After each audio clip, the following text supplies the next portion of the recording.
La historia de las poderosas obras de Dios. Oh Dios, con nuestros oídos hemos oído, nuestros padres nos han contado la obra que hiciste en sus días, en los tiempos antiguos. Salmo 44:1. Tal vez no haya historias que recordemos más durante tanto tiempo que las que oímos en nuestra niñez, que aquellos cuentos que nuestros padres nos contaron y que también escuchamos en nuestras guarderías infantiles. Es triste pensar que muchas de esas historias son vanas y vacías, de manera que desde la más tierna infancia las fábulas tiñeron nuestras mentes. Extrañas narraciones llenas de mentiras inocularon nuestro cerebro. Ahora bien, entre los primeros cristianos y entre los antiguos creyentes de tiempos lejanos, los cuentos de las guarderías infantiles eran muy diferentes de los cuentos de ahora, y las historias que entretenían a sus hijos eran de muy diferente tipo de las que nos fascinaron en los días de nuestra tierna infancia. Abraham sin duda les contaba a sus pequeños hijos cosas sobre el diluvio, y les decía cómo las aguas habían cubierto la tierra y cómo únicamente Noé fue salvado en el arca. Todos los antiguos israelitas, morando ya en su propia tierra, les contaban a sus hijos historias acerca del Mar Rojo y acerca de las plagas que Dios envió a Egipto cuando sacó a su pueblo de la casa de servidumbre. Se sabe que entre los primeros cristianos, los padres solían contar a sus hijos todo lo relacionado a la vida de Cristo, a los hechos de los apóstoles y otras narraciones semejantes. Más aún, entre nuestros ancestros puritanos, esas mismas historias recreaban a la niñez.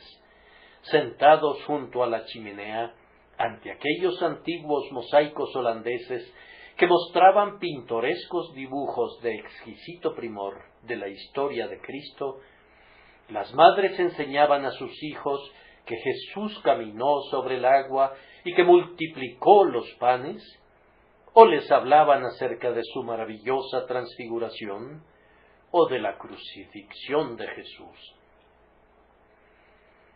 Oh, cómo quisiera que los cuentos de nuestra época fueran como aquellos, que las historias de nuestra niñez fueran de nuevo las historias de Cristo, y que cada uno de nosotros creyera que, después de todo, no puede haber nada más interesante que lo verdadero, y que nada puede ser más impactante que aquellas historias que están registradas en el libro sagrado. Nada puede conmover más verdaderamente el corazón de un niño que las maravillosas obras que Dios realizó en tiempos antiguos. Ahora, pareciera que el salmista que escribió esta oda en extremo musical hubiera escuchado de su padre las historias de las portentosas cosas que Dios había hecho en su día, y posteriormente este dulce cantor en Israel las enseñó a sus hijos, y así una generación tras otra fue conducida a llamar a Dios bendito al recordar a través de la tradición sus poderosas obras. Ahora, queridos amigos míos, esta mañana tengo la intención de recordarles algunas de las prodigiosas obras que Dios realizó en los tiempos antiguos. Mi meta y objetivo será estimular sus mentes para que busquen cosas semejantes, para que mirando al pasado, a lo que Dios ha hecho, sean inducidos a mirar hacia adelante con ojos de expectación, confiando que Él extenderá de nuevo su potente mano y su santo brazo, y que repetirá esos poderosos actos que realizó en los días del pasado. Primero, voy a hablar sobre las maravillosas historias que nuestros padres nos han contado y que hemos oído acerca de los tiempos antiguos. En segundo lugar, voy a mencionar algunas condiciones adversas bajo las que operan esas antiguas historias con respecto a su efecto sobre nuestras mentes. Y luego voy a sacar las conclusiones pertinentes de esas cosas maravillosas que hemos oído que el Señor hizo en los días de la antigüedad. Comencemos entonces con las maravillosas historias que hemos oído acerca de los antiguos hechos del Señor. Hemos oído que Dios ha realizado a veces actos muy poderosos. El curso normal cotidiano del mundo se ha visto turbado por prodigios ante los cuales los hombres se han maravillado en grado sumo. No siempre ha permitido Dios que la Iglesia prosiga ascendiendo gradualmente a la victoria, sino que le ha agradado asestar a veces un terrible golpe a sus enemigos para derribarlos, y le ha agradado pedir a sus hijos que hollaran los cuerpos caídos de esos enemigos. Revisen entonces los registros antiguos y recuerden lo que Dios ha hecho. ¿No recuerdan lo que hizo en el Mar Rojo? Cómo desbarató a Egipto y a toda su caballería, y cómo cubrió el carro y el caballo de Faraón en el Mar Rojo. ¿No han oído la historia de cómo Dios derrotó a Og, rey de Basán, y a Sehón, rey de los amorreos, porque se opusieron al avance de su pueblo? ¿No han aprendido cómo demostró que su misericordia permanece para siempre al eliminar a esos grandes reyes y al deponer de sus tronos a los poderosos? ¿No han leído también cómo Dios derrotó a los hijos de Canaán y cómo echó a los habitantes que allí estaban, dando a su pueblo por siempre la tierra como posesión repartida por suerte? ¿No han oído cómo, cuando las huestes de Javín vinieron contra ellos, las estrellas desde sus órbitas pelearon contra Sísara? Los barrió el torrente de Sisón, el antiguo torrente, el torrente de Sisón, y no quedó ninguno de ellos. ¿No se les ha dicho también cómo por mano de David Dios hirió a los filisteos, y cómo por su diestra hirió a los hijos de Amón? ¿No han oído cómo Madián fue confundido y cómo las miríadas de Arabia fueron esparcidas por Asa en el día de su fe? ¿Y no han oído también cómo el Señor puso un espíritu en las huestes de Sennacherib, de tal manera que en la mañana todos estaban muertos? Cuenten ustedes sus prodigios, hablen de ellos en sus calles, enséñenlos a sus hijos, no permitan que sean olvidados, pues la diestra del Señor ha hecho maravillas. Su nombre es conocido en toda la tierra. Sin embargo, los prodigios que más nos conciernen son los de la era cristiana, que ciertamente no son menos importantes que los que ocurrieron en el Antiguo Testamento. ¿No han leído nunca cómo Dios adquirió gran renombre en el día de Pentecostés? Busquen y lean en este libro del registro de los prodigios del Señor. Pedro, el pescador, se puso de pie y predicó en el nombre del Señor su Dios. Una multitud se congregó y el Espíritu de Dios descendió sobre ellos, y sucedió que 3,000 personas en un día se compungieron de corazón por la mano de Dios y creyeron en el Señor Jesucristo. ¿Y no saben cómo los 12 apóstoles con los discípulos iban por todas partes predicando la palabra, y cómo caían de sus tronos los ídolos? Las ciudades abrían sus puertas de par en par, y los mensajeros de Cristo caminaban a través de las calles y predicaban. Es cierto que al principio fueron expulsados de un sitio y de otro, y fueron cazados como codornices en las montañas, pero no recuerdan cómo el Señor obtuvo para sí la victoria, puesto que 100 años después de la crucifixión de Cristo, el Evangelio ya había sido predicado en todas las naciones, y las islas del mar ya habían oído su sonido. Y no han olvidado todavía cómo los paganos eran bautizados miles a la vez en todo río. ¿Qué torrente hay en Europa que no pueda dar testimonio de la majestad del Evangelio? ¿Qué ciudad hay en la tierra que no pueda decir cómo ha triunfado la verdad de Dios y cómo el pagano ha abandonado a sus falsos dioses y ha doblado su rodilla ante Jesús el crucificado? La primera propagación del Evangelio es un milagro que nunca podrá ser eclipsado. Todo lo que Dios hizo en el Mar Rojo lo superó en los siguientes 100 años después de la primera venida de Cristo al mundo. Parecía como si un fuego del cielo corriera por el suelo. Nada podía resistirse a su fuerza. El rayo de la verdad demolió cada pináculo del templo del ídolo, y Jesús fue adorado desde la salida del sol hasta su ocaso. Esta es una de las cosas que hemos oído sobre los tiempos antiguos. ¿Y no han oído nunca acerca de las poderosas cosas que Dios hizo por medio de los predicadores algunos cientos de años a partir de aquella fecha? ¿No se les ha comentado respecto a Crisóstomo, el de la boca de oro, y cómo, siempre que predicaba, la iglesia se veía atestada con atentos oyentes, y allí, puesto de pie y levantando manos santas, predicaba la palabra de Dios en verdad y justicia con una majestad sin paralelo?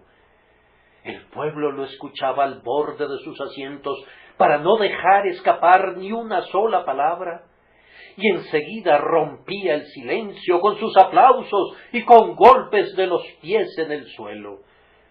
Luego callaban por un rato, embelesados con el poderoso orador, y enseguida, transportados por el entusiasmo, se ponían de pie, aplaudían y gritaban de gozo de nuevo.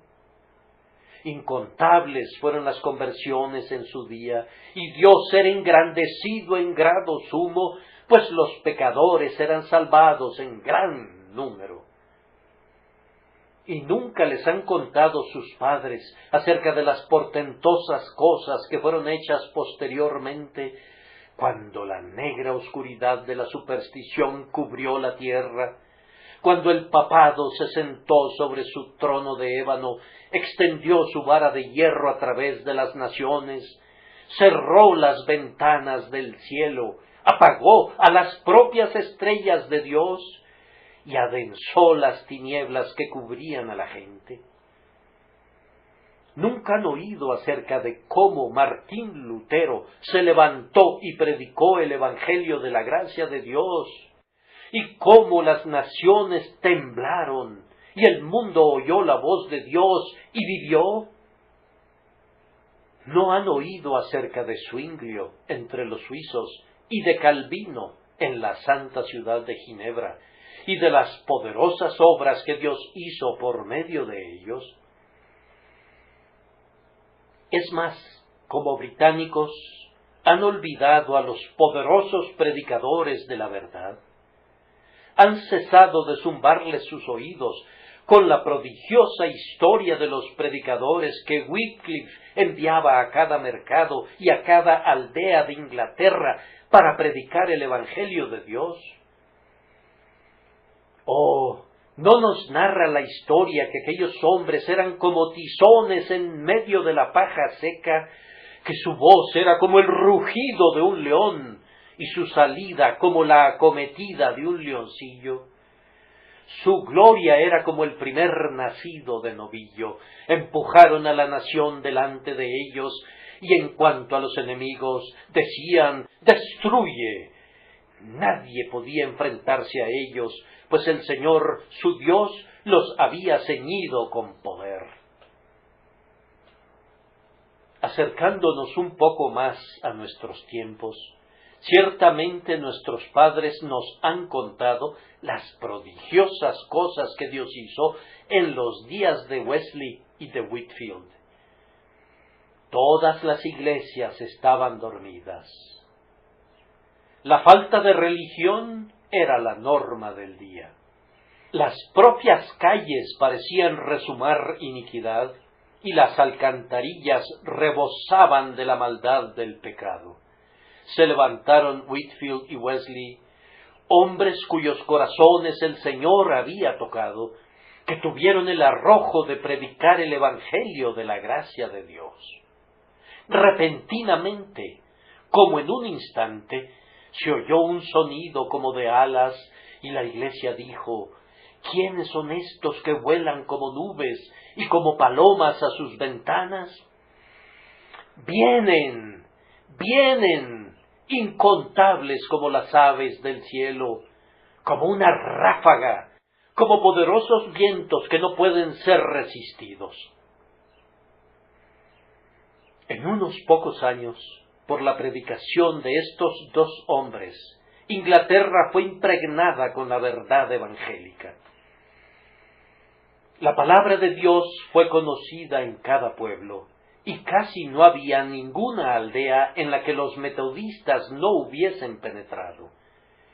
Pensando que aquellos eran días de lenta transportación, cuando el cristianismo parecía haber comprado aquellas viejas carretas en las que nuestros padres viajaron una vez, donde el negocio funciona con vapor, allí la religión se arrastra con frecuencia con su panza contra el suelo, nos quedamos sorprendidos ante estas historias y las consideramos como prodigiosas. Con todo, debemos creerlas, pues nos llegan como asuntos sustanciales de la historia. Y por su gracia, Dios hará todavía esas cosas prodigiosas que hizo en los tiempos antiguos. Porque ha hecho grandes cosas el poderoso, santo es su nombre. Quisiera llamar su atención a una característica especial de las obras de Dios en los tiempos antiguos, y es que derivan un interés y un asombro crecientes del hecho de que todas ellas fueron cosas repentinas. Los veteranos en nuestras iglesias creen que las cosas tienen que crecer pausada y gradualmente. Debemos avanzar paso a paso. Dicen que la acción continua y el trabajo progresivo traerán finalmente el éxito. Pero lo maravilloso es que todas las obras de Dios han sido repentinas. Cuando Pedro se puso de pie para predicar, no tuvieron que pasar 6 semanas para que 3,000 personas fueran convertidas. De inmediato fueron convertidas y fueron bautizadas ese mismo día. Se volvieron al Señor en aquella hora. Estos individuos se convirtieron en discípulos de Cristo tan verdaderamente como podrían haberlo sido si su conversión les hubiera tomado 70 años. Así fue en los días de Martín Lutero. No le tomó siglos a Lutero para que irrumpiera en la densa oscuridad de Roma. Dios encendió la vela y la vela ardió y hubo al instante luz. Dios obra de repente. Si alguien hubiera estado en Württemberg y hubiera preguntado: ¿puede acobardarse el papado? ¿Puede lograrse que tiemble el Vaticano? La respuesta habría sido: no, hacerlo tomaría al menos 1000 años. El papado, la gran serpiente, se ha enroscado de tal manera en torno a las naciones y las ha sujetado tan firmemente con sus anillos que no pueden ser liberadas excepto mediante un largo proceso. Sin embargo, Dios dijo, no es así. Él hirió gravemente al dragón y las naciones fueron liberadas. Él quebrantó las puertas de bronce y desmenuzó los cerrojos de hierro, y la gente quedó libre en 1 hora. La libertad no vino con el transcurrir de los años, sino en un instante. El pueblo que andaba en tinieblas vio gran luz. Para los que moraban en tierra de sombra de muerte, luz resplandeció sobre ellos. Lo mismo ocurrió en los días de Whitefield. La reprensión para una iglesia dormida no fue una obra de mucho tiempo, se realizó de inmediato. ¿No han oído nunca acerca del gran avivamiento en tiempos de Whitefield? Tomen como ejemplo el de Cambus Lang. Él estaba predicando a una gran congregación en el cementerio junto a la iglesia, ya que la multitud no cabía en ningún edificio. Y mientras predicaba, el poder de Dios vino sobre los oyentes y uno tras otro cayeron al suelo como si hubiesen sido heridos. Y se estimó que no menos de 3,000 personas lanzaron un grito al unísono bajo una convicción de pecado. Continuó predicando, ya sea tronando como Boanerges, ya consolando como Bernabé, y la obra se esparció, y ninguna lengua podría contar las grandes cosas que Dios hizo como resultado de aquel sermón de Whitefield. Ni siquiera el sermón de Pedro en el día de Pentecostés pudo igualarse a ese. Así ha sucedido en todos los avivamientos. La obra de Dios ha sido realizada repentinamente. Como con un estallido de trueno, Dios ha descendido de lo alto, no lentamente, sino cabalgando sobre el querubín muy regiamente, volando sobre las alas del impetuoso viento. La obra ha sido repentina. Los hombres apenas podían creer que fuera cierto, pues fue realizada en un lapso muy breve. Ustedes son testigos del gran avivamiento que está teniendo lugar en Belfast y sus alrededores. Después de considerar cuidadosamente el asunto y después de ver a un hermano confiable y bien amado que vivía en ese vecindario, y a pesar de lo que pudieran decir los enemigos, estoy convencido de que es una obra genuina de la gracia y de que Dios hace prodigios allí. Un amigo que vino a visitarme ayer me dijo que los hombres más ruines y viles y que las mujeres más depravadas en Belfast han experimentado esta extraordinaria epilepsia, según la define el mundo, pero más bien han experimentado esta extraña irrupción del espíritu, según la entendemos nosotros. Unos hombres que solían ser borrachos sintieron de pronto un impulso que los condujo a orar.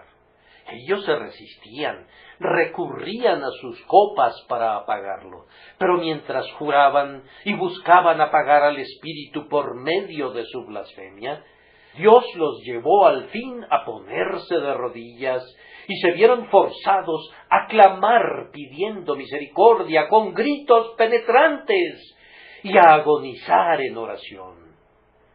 Y luego, después de un tiempo, el maligno fue echado fuera de ellos y en un estado de ánimo apacible, santo y feliz, hicieron una profesión de su fe en Cristo y han caminado en su temor y amor. Los católicos romanos han sido convertidos. Yo pensaba que eso era algo extraordinario, pero en verdad han sido convertidos muy frecuentemente en Ballymena y Belfast. De hecho, se me informa que los sacerdotes están vendiendo ahora botellitas de agua bendita para que la gente la beba y sea preservada de este desesperado contagio del Espíritu Santo. Se dice que esta agua bendita tiene una eficacia tal que aquellos que no asisten a ninguna de las reuniones no son susceptibles de que el Espíritu Santo se entrometa con ellos, según les dicen los sacerdotes.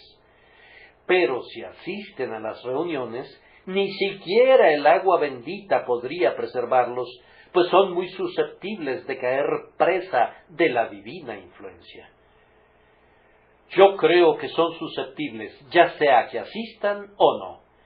Todo eso se ha producido repentinamente, y aunque podemos esperar encontrar algún elemento de excitación natural, yo estoy persuadido de que, en general, es una obra real, espiritual y permanente. Hay un poco de espuma en la superficie, pero hay una corriente que corre en lo profundo que no puede ser resistida, que barre por debajo y que arrastra todo consigo. Por lo menos hay algo que despierta nuestro interés al saber que en la pequeña aldea de Valimena, en los días de mercado, los dueños de las cantinas cobraban siempre más de 100 de libras esterlinas por el whisky vendido, y ahora no pueden cobrar ni un soberano durante todo el día en todas las cantinas. Los hombres que una vez fueron borrachos, ahora se reúnen para orar, y hay personas que después de oír un sermón no se van hasta que el ministro predica otro mensaje y algunas veces hasta un tercero. Y al final el ministro se ve obligado a decirles: deben irse, estoy exhausto.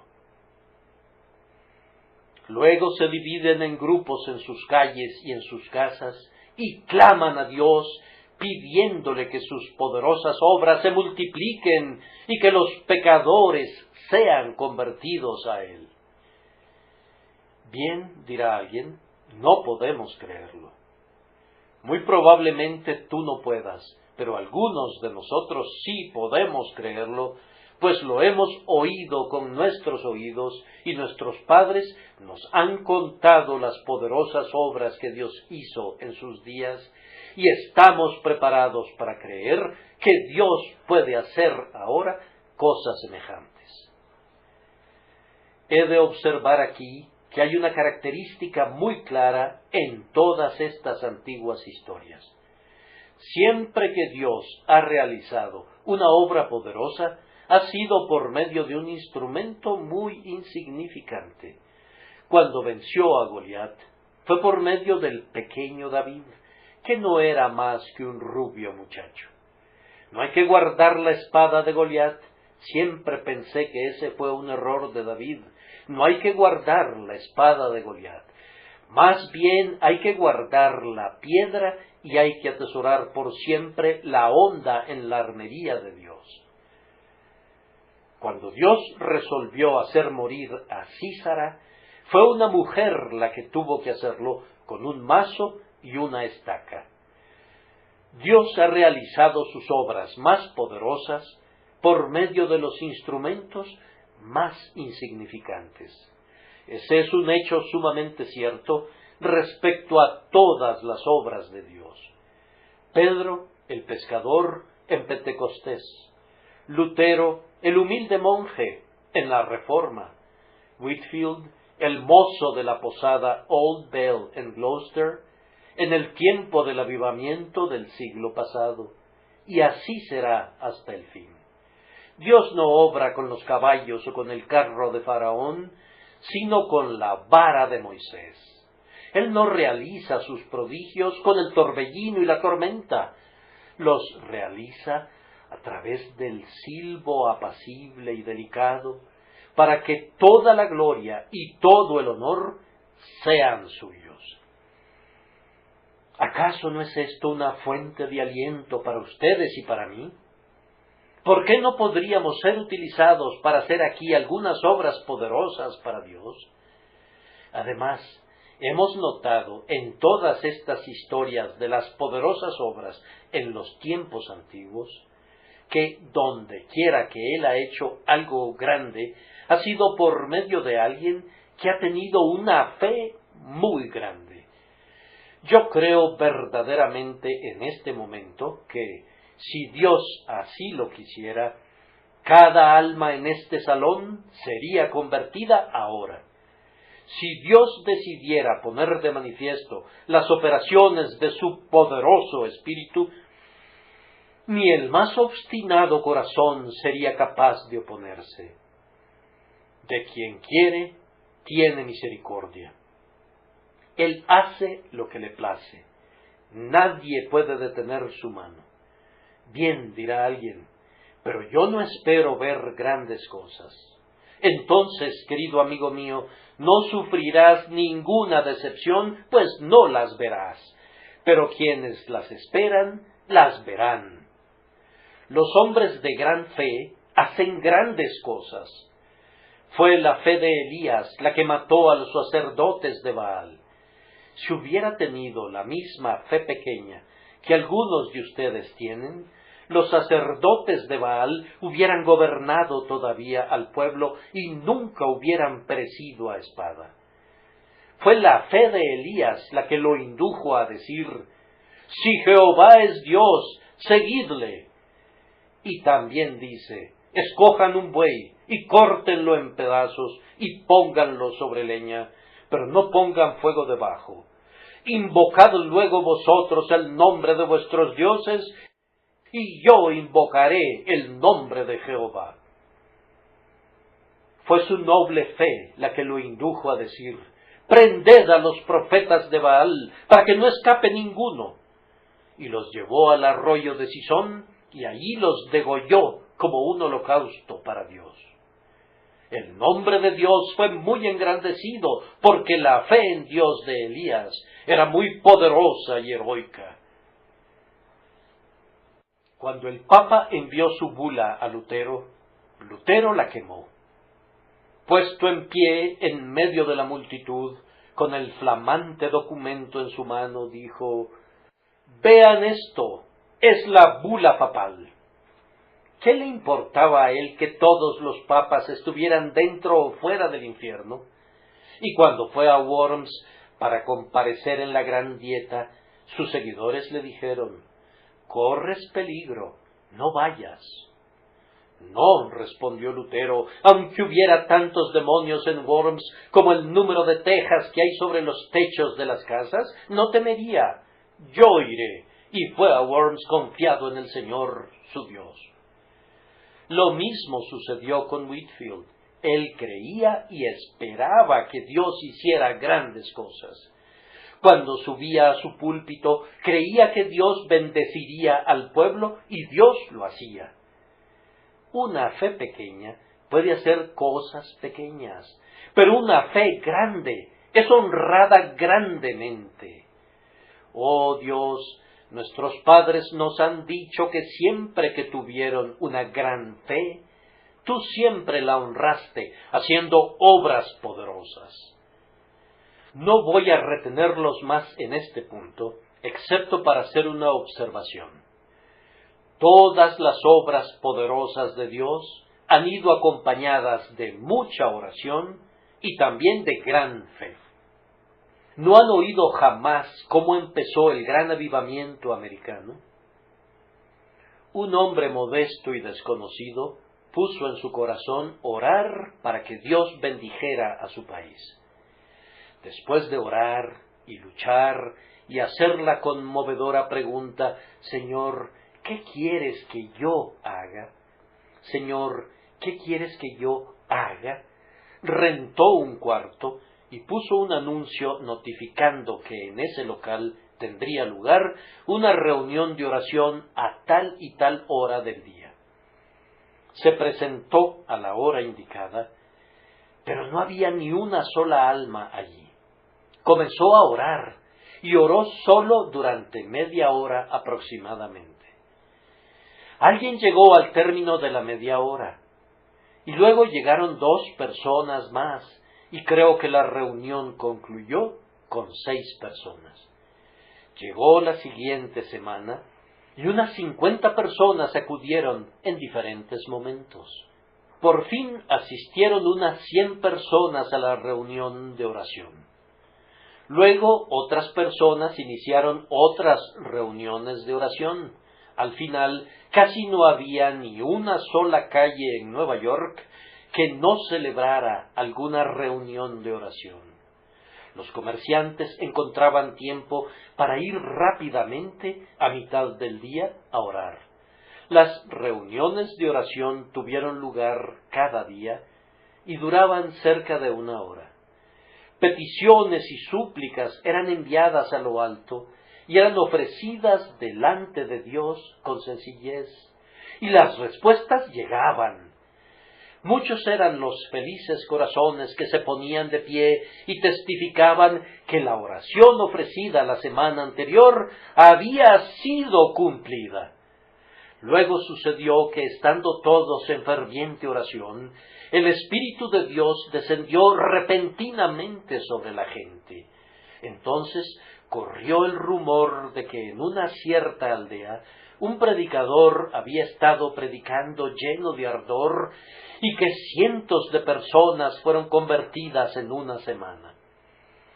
El hecho se divulgó a todo lo ancho y a lo largo de los estados del norte del país. Esos avivamientos de la religión se volvieron universales y se ha dicho algunas veces que 250,000 de personas fueron convertidas a Dios en un breve lapso de 2 o 3 meses.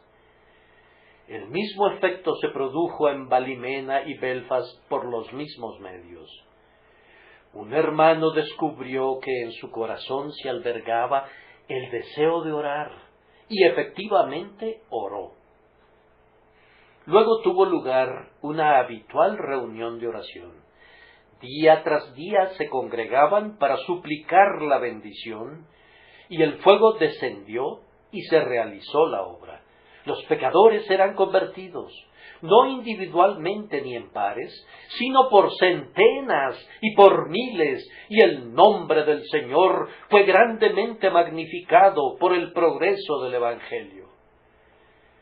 Amados, yo solo les estoy contando hechos. Cada uno de ustedes debe hacer su propia evaluación de los mismos, si así le parece. Conforme a mi división, ahora tengo que hacer unas cuantas observaciones acerca de las condiciones adversas bajo las que operan frecuentemente esas antiguas historias. Cuando la gente oye acerca de lo que Dios solía hacer, una de las cosas que dice es: «Oh, eso fue hace muchísimo tiempo». Piensan que los tiempos han cambiado desde entonces. Uno dice: «Yo puedo creer cualquier cosa acerca de la Reforma. Puedo aceptar los más espectaculares relatos que circulen. Y yo podría hacer lo mismo con respecto a Whitefield y a Wesley», dice otro. Todo es muy cierto. Efectivamente, ellos laboraron vigorosa y exitosamente, pero eso fue hace muchos años.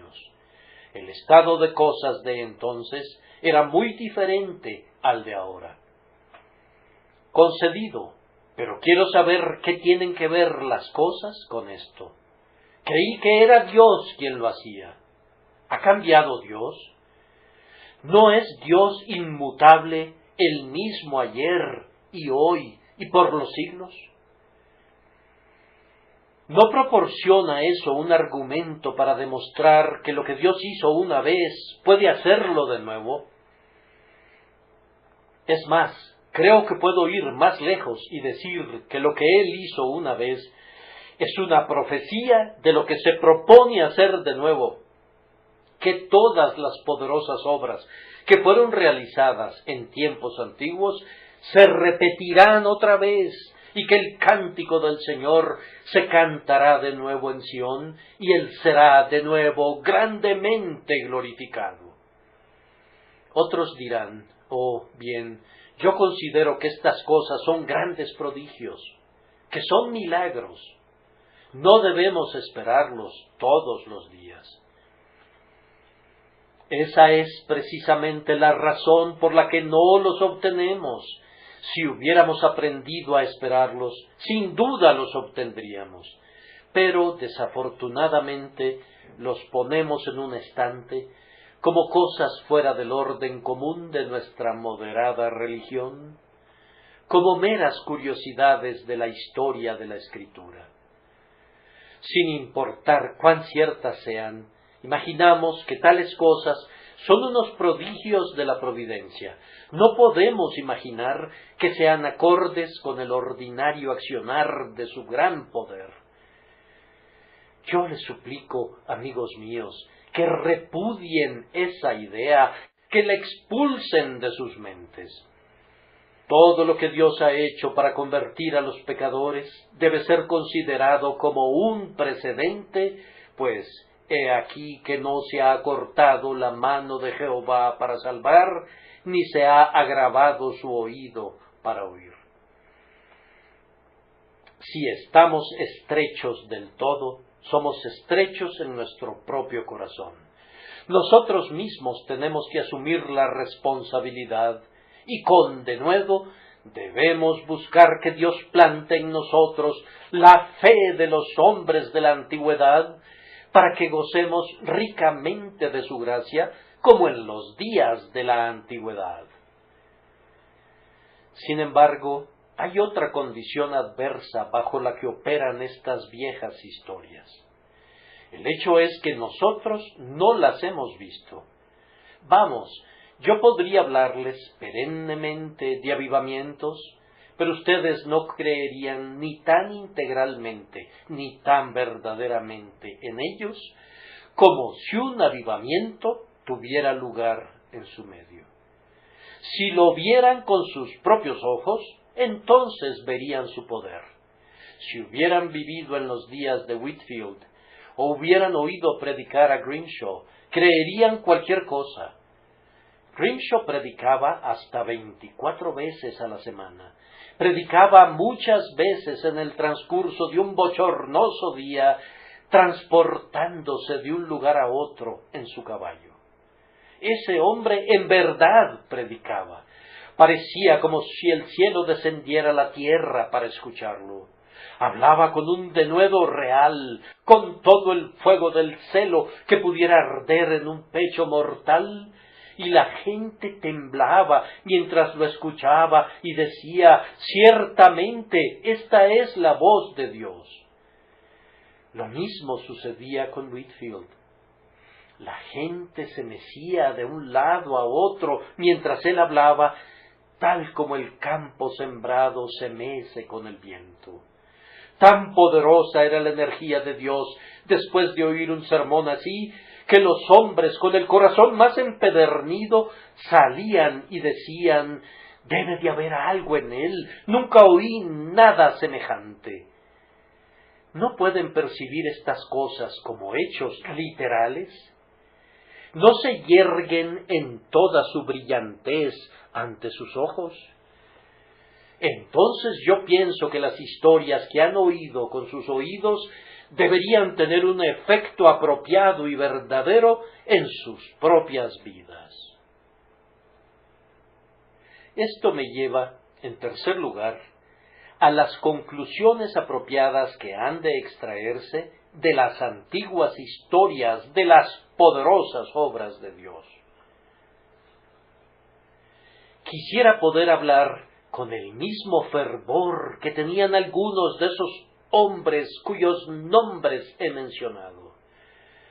Oren por mí, para que el Espíritu de Dios descanse sobre mí y pueda argumentar con todo mi poder con ustedes durante un rato, intentando exhortarlos y animarlos para que experimenten un avivamiento semejante en su medio. Mis queridos amigos, el primer efecto que la lectura de la historia de las poderosas obras de Dios debería tener en nosotros es el de producir gratitud y alabanza. ¿No encontramos ningún tema que inspire hoy nuestro cantar? Cantemos entonces sobre los días de la antigüedad. Si no podemos cantarle a nuestro bienamado un cántico relativo a lo que está haciendo en nuestro medio, descolguemos nuestras arpas de los sauces y cantemos un cántico antiguo y bendigamos y alabemos su santo nombre por las cosas que él hizo a su iglesia en la antigüedad, por los prodigios que obró en Egipto y en todas las tierras por las que condujo a su pueblo y de las que lo sacó con mano fuerte y brazo extendido. Cuando hayamos comenzado a alabar a Dios por todo lo que ha hecho, pienso que puedo aventurarme a garantizarles otro grandioso día. Lo que Dios ha hecho debe sugerirles una oración pidiéndole que se digne repetir unas señales y unos prodigios semejantes en medio de nosotros. Oh varones hermanos, ¿qué no sentiría mi corazón si pudiera creer que algunos de ustedes van a regresar a casa y van a orar pidiendo que haya un avivamiento de la religión? Que fueran hombres con una fe lo suficientemente grande y con un amor lo suficientemente ardiente que los conduzcan a partir de ahora a efectuar intercesiones incesantes para que Dios se digne aparecer entre nosotros y se digne hacer prodigios aquí como en los tiempos de antiguas generaciones. Vamos, miren que en esta asamblea reunida hoy aquí hay muchos candidatos para nuestra compasión. Mirando en torno nuestro, observo a ciertas personas cuyas historias pudiera conocer. Pero ¿cuántos no hay que son todavía inconversos, seres que han temblado y que saben que lo han hecho, pero que se han despojado de sus miedos y una vez más retan a su destino, resueltos a ser suicidas para con sus propias almas, despreciando esa gracia que una vez parecía luchar en sus corazones? Se están alejando de las puertas del cielo y van corriendo a toda prisa a las puertas del infierno. ¿Y tú no extenderás tus manos a Dios para que los detenga en su desesperada determinación? Si en esta congregación no hubiera más que una persona inconversa, y yo pudiera identificarla y decir, hela allí, un alma que no ha sentido nunca el amor de Dios y que no ha sido llevada nunca al arrepentimiento, con qué ansiosa curiosidad la mirarían todos los ojos. Pienso que de los miles de cristianos que están presentes, no hay ni uno solo que rehusaría ir a casa y orar por esa solitaria alma inconversa. Pero, oh hermanos míos, no es solamente un alma la que está en riesgo de ir al fuego del infierno. Aquí hay cientos y miles de nuestros semejantes en esa misma condición. Les he de dar todavía otra razón por la que deberían orar. Hasta ahora todos los medios utilizados no han surtido efecto. Dios es mi testigo de cuán a menudo me he esforzado en este púlpito por ser un instrumento para la conversión de los hombres. He predicado de todo corazón.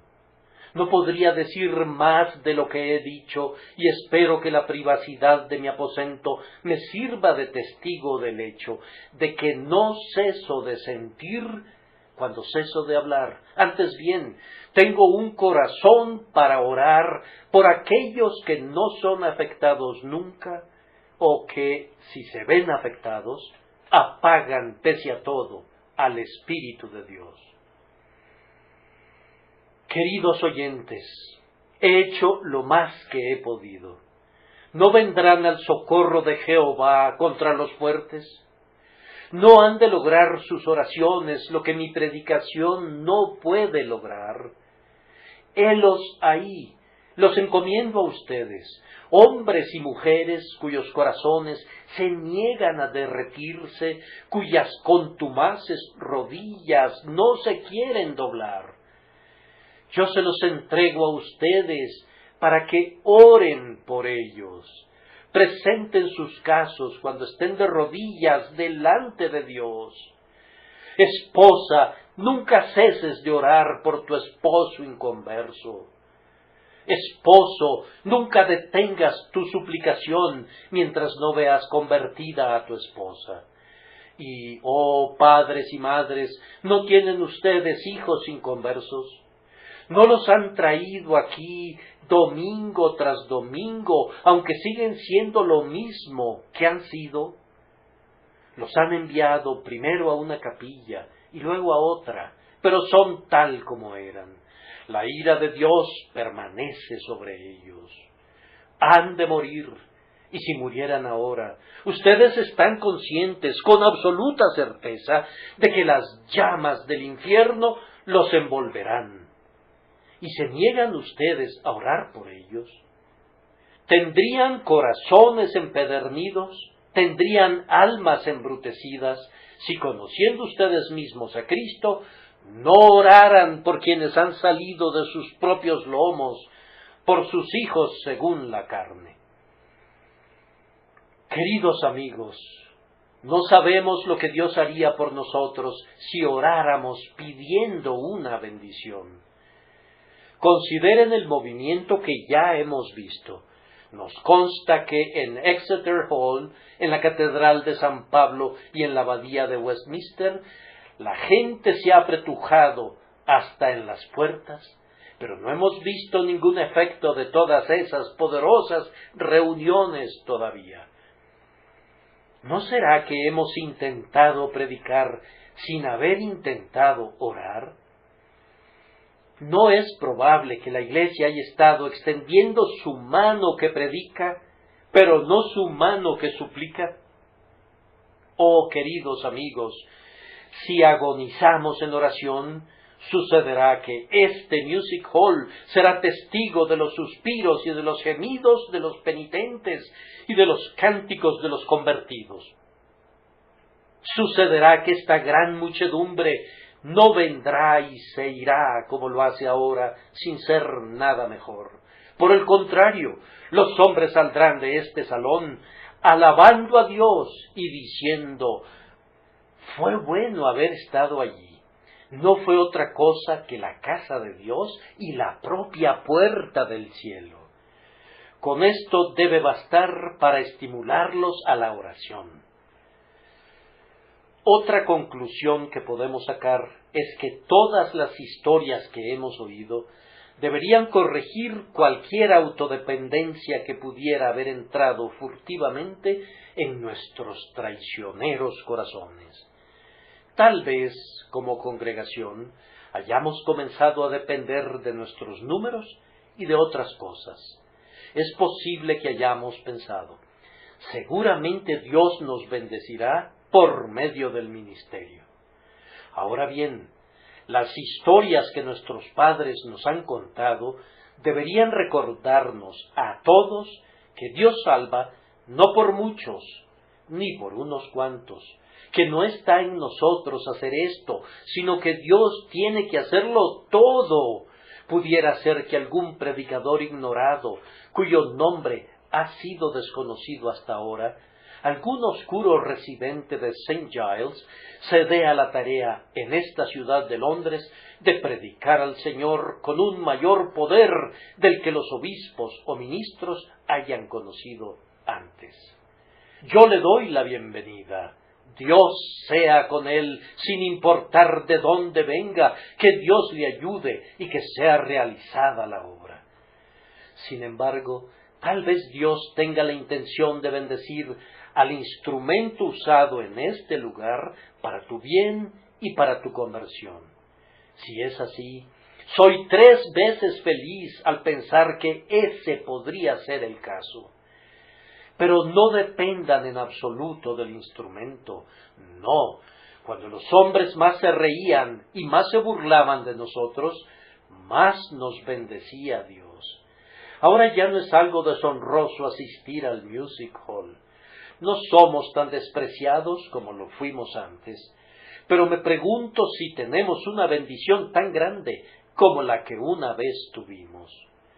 ¿Estaríamos dispuestos a soportar otra vergüenza en la picota, a experimentar otra dura experiencia, siendo atacados por todos los periódicos y a oír las rechiflas y los maltratos de todos los hombres, si así le agradara a Dios, con tal de que Él nos dé una bendición, que nos haga desechar cualquier idea de que nuestro propio arco y nuestra propia espada obtendrán la victoria para nosotros?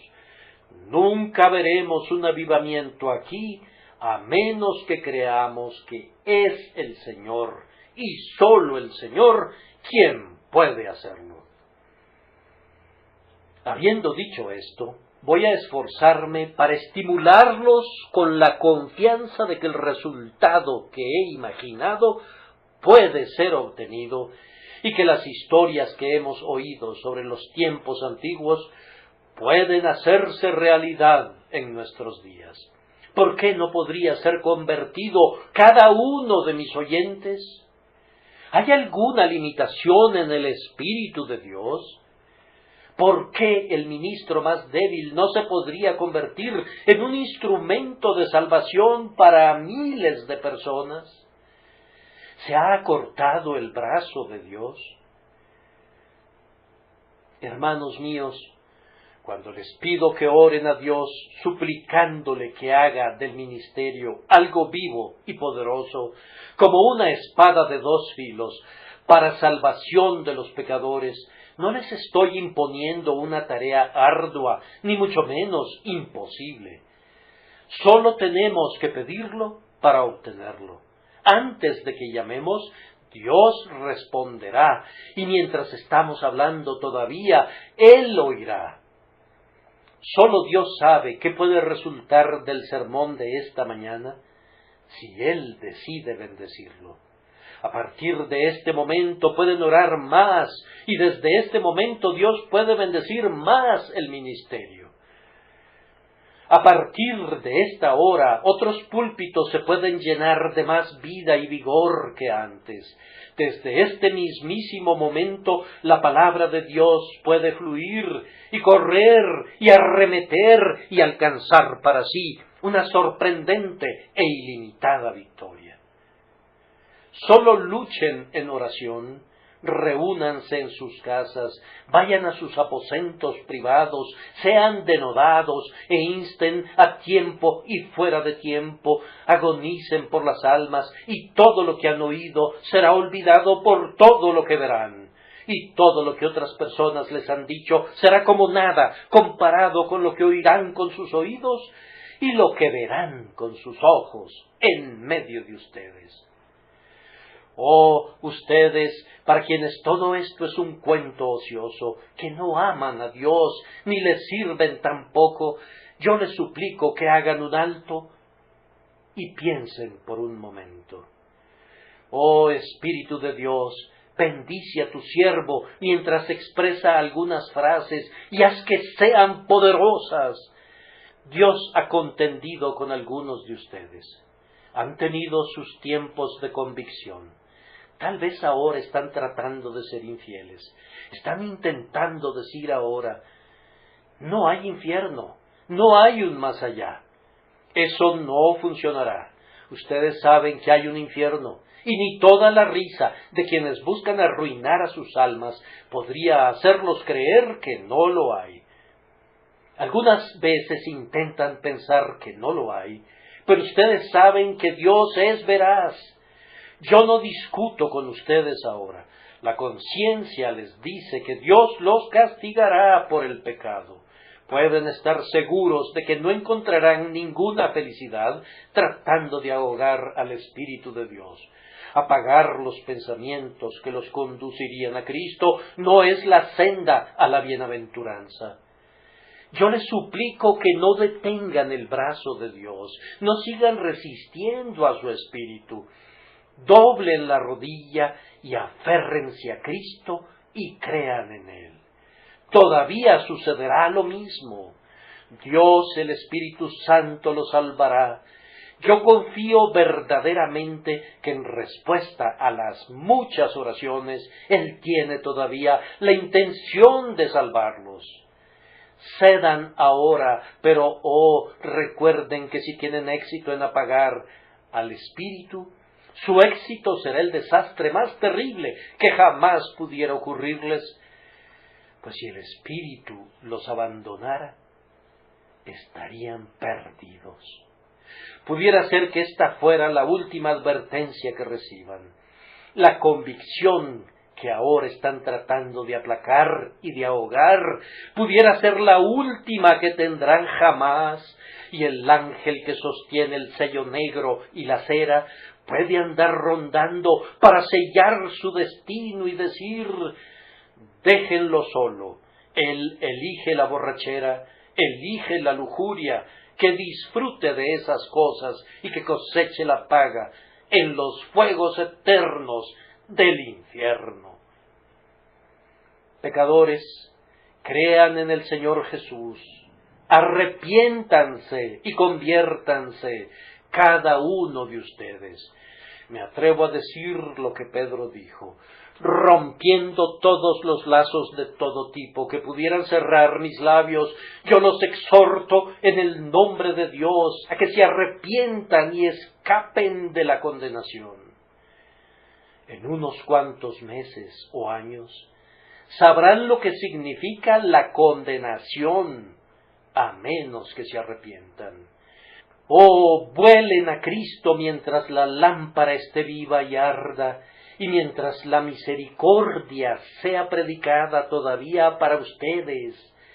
La gracia es presentada todavía. Acepten a Cristo, no le resistan más, acudan a Él ahora. Las puertas de la misericordia están abiertas de par en par hoy. Ven ahora, pobre pecador, para que tus pecados te sean perdonados. Cuando los antiguos romanos atacaban una ciudad, era su costumbre izar en la puerta una bandera blanca, y si la guarnición militar se rendía mientras la bandera blanca ondeaba ahí, salvaban sus vidas. Una vez que se izaba la bandera negra, todo hombre era pasado por espada. La bandera blanca está izada hoy. Tal vez mañana la bandera negra será elevada sobre el poste de la ley, y entonces no hay arrepentimiento o salvación ni en este mundo ni en el venidero. Un antiguo conquistador oriental, cuando llegaba a una ciudad, solía encender un brasero de carbones y alzándolo sobre un palo proclamaba, al sonido de la trompeta, que si se rendían mientras el fuego estuviera vivo y ardiera, tendría misericordia de ellos, pero cuando los carbones se apagaran, él invadiría la ciudad, derribaría cada una de sus piedras, la sembraría de sal y mataría sangrientamente a los hombres, las mujeres y los niños. Hoy, los truenos de Dios los invitan a recibir una advertencia parecida. Allí está su luz, la lámpara y el brasero de carbones ardientes. Año tras año el fuego se va apagando, pero queda el carbón. Aún ahora el viento de la muerte está tratando de apagar el último carbón que sobrevive. Oh pecador, vuélvete mientras la lámpara continúa ardiendo. Arrepiéntete ahora, pues cuando el último carbón esté apagado, tu arrepentimiento no te servirá de nada. Tus gritos perennes en el tormento no podrán conmover al corazón de Dios. Tus gemidos y tus lágrimas salobres no podrán moverle a tener piedad de ti. Si oyereis hoy su voz, no endurezcáis vuestros corazones como en la provocación. Oh, aférrense a Cristo hoy, honrad al Hijo, para que no se enoje y perezcáis en el camino, pues se inflama de pronto su ira. Bienaventurados todos los que en Él confían.